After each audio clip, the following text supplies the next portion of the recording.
Perkenalkan, nama saya Thomas Lois Krista dari kelas 3A1 dengan NIM 2200302007. Unit usaha makanan dessert, produk atau jasa silky pudding. Elemen yang pertama, identifikasi pentingnya pembiayaan atau modal. Kriteria untuk kerja, alasan kebutuhan modal usaha baru diidentifikasi. Alasan usaha baru perlu modal dapat mencakupi penanaman modal. Sumber-sumber modal personal diidentifikasi. Sumber-sumber modal personal dapat mencakupi data pribadi pendiri, teman, dan keluarga. Potensi peningkatan pendanaan dipersiapkan. Potensi peningkatan pendanaan dapat mencakupi personal funds atau dana pribadi, equity capital, atau penyertaan modal. Yang kedua, identifikasi sumber-sumber pembiayaan ekuitas. Business angel diidentifikasi. Business angel mempunyai karakteristik mereka berinvestasi sesuai dengan kelayakan proyek dengan harapan keuntungan di masa depan. Jenis venture capital diidentifikasi. Jenis venture capital dapat mencakupi berdasarkan cara pemberian bantuan. Ada single tier approach, two tier approach. Initial public offering diidentifikasi. IPO dapat memberikan manfaat mengatasi kendala pinjaman. Yang ketiga, identifikasi pembiayaan pinjaman. Bank komersial diidentifikasi. Bank komersial mempunyai karakteristik secara historis bank umum belum dipandang sebagai sumber pendanaan praktis untuk perusahaan pemula. SBA Guaranteed Loan diidentifikasi. SBA Guaranteed Loan memiliki karakteristik pinjaman jaminan SBA dapat digunakan untuk hampir semua tujuan bisnis yang sah. Sumber-sumber pinjaman lain dapat mencakupi teman dan keluarga. Kartu kredit sebaiknya digunakan secukupnya. Yang keempat, identifikasi sumber-sumber kreatif pembiayaan dan modal. Leasing atau sewa diidentifikasi. Leasing atau sewa memiliki karakteristik sewa merupakan perjanjian tertulis di mana memiliki properti mengizinkan seorang individu atau bisnis untuk menggunakan properti tersebut selama jangka waktu tertentu dengan imbalan pembayaran. Selanjutnya, SBIR Small Business Innovation Research and STTR Small Business Technology Transfer Grant Program diidentifikasi. SBIR dan STTR memiliki karakteristik.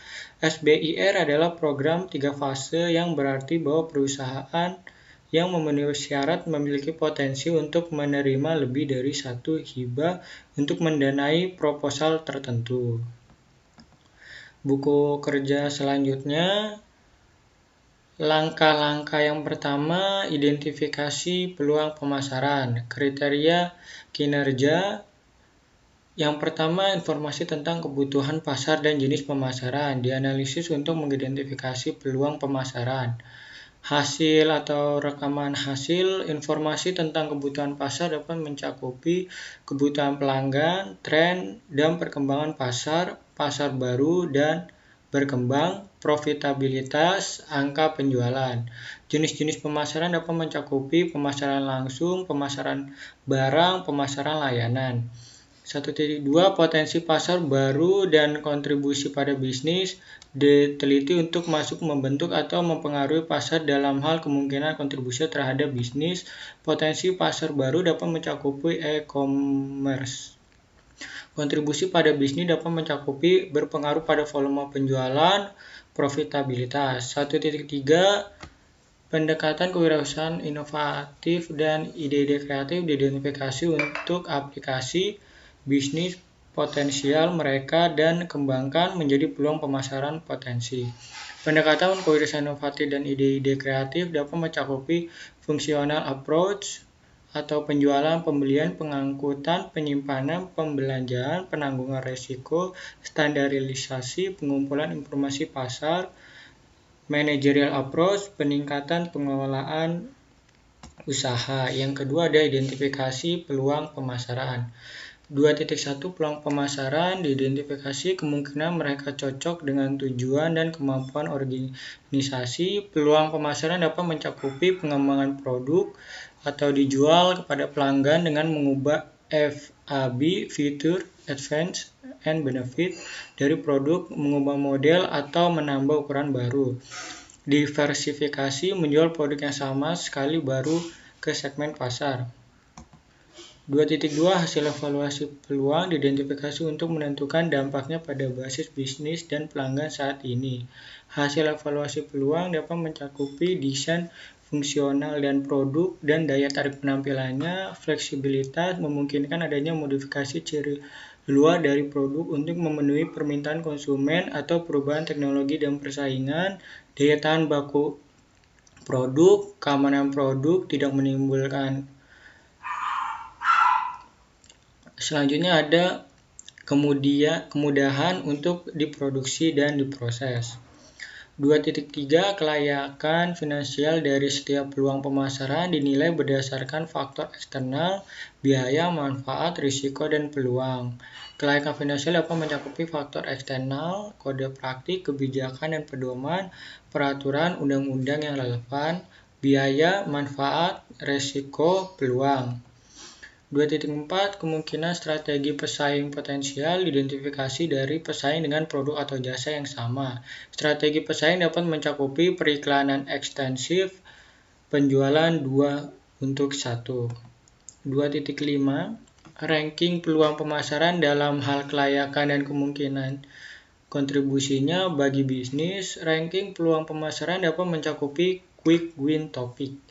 Yang ketiga, evaluasi perubahan yang diperlakukan untuk operasi bisnis saat ini. 3.1 Perubahan yang diperlukan untuk operasi saat ini untuk mengambil keuntungan dan peluang pemasaran yang layak. Perubahan yang diperlukan dapat mencakupi perencanaan proyek pemasaran, manajemen proses kreatif end-to-end. Selanjutnya 3.2 Perubahan organisasi untuk layanan basis pelanggan yang meningkat atau berbeda termasuk penyediaan untuk kualitas layanan berkelanjutan kepada pelanggan yang sudah ada. Perubahan organisasi dapat mencakupi struktur organisasi berorientasi pelanggan, struktur organisasi berorientasi pasar atau wilayah.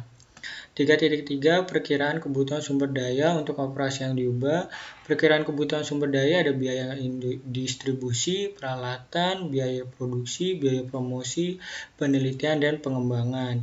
3.4 Komunikasi kelayakan membuat perubahan pada operasi saat ini kepada pemangku kepentingan utama, komunikasi kelayakan, manajer, tenaga pemasaran, pemilik, staf produksi.